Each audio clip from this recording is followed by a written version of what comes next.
Gye buvuddeko President Museveni yayise ebiragiro ebigoba abagaga mu butale bwa Kampala n'alagira bamufuna mpola okweza emidaala gyonna. Kati mu katale ka St. Balikudemi waliwo Balandi Road abadde bakayingidde ku kifuba era ne bawamba emidaala gy'abasuubuzi nga bagamba balina ebiwandiiko ebigyogerako.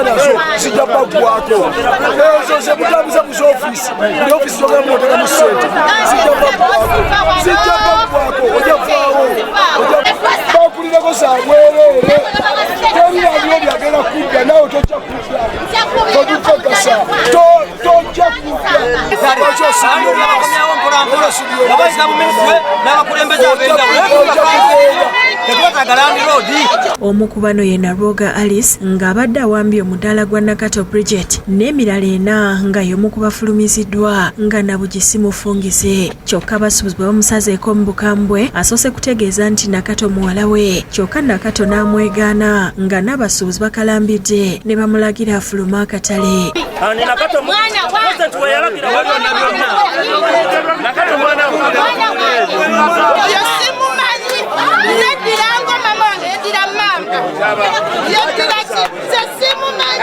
Ono asoose kwekangabiriza nga bw'atajja kuvaawo, kyokka embeera bwe yeeyongedde okusajjuka ne yeeyambula okulaga obutali bumativu. Akavuvuŋŋano keeyongedde era gye biggweeredde nga poliisi yeetaakiriza embeera eno era akwatiddwa aba KCCA n'ateekebwa kabangali ya poliisi.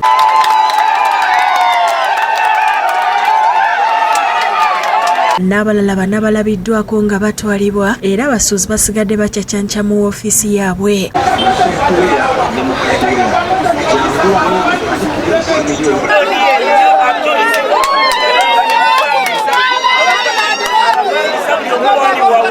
Abasuubuzi nga bakulembeddwa ssentebe Henry Bosa bategeezezza nti si baakukkiriza Balandi Road kubayiikiriza era ne basaba President Museveni ne Susan Kushaba okubatereereza akatale ke bakoleramu.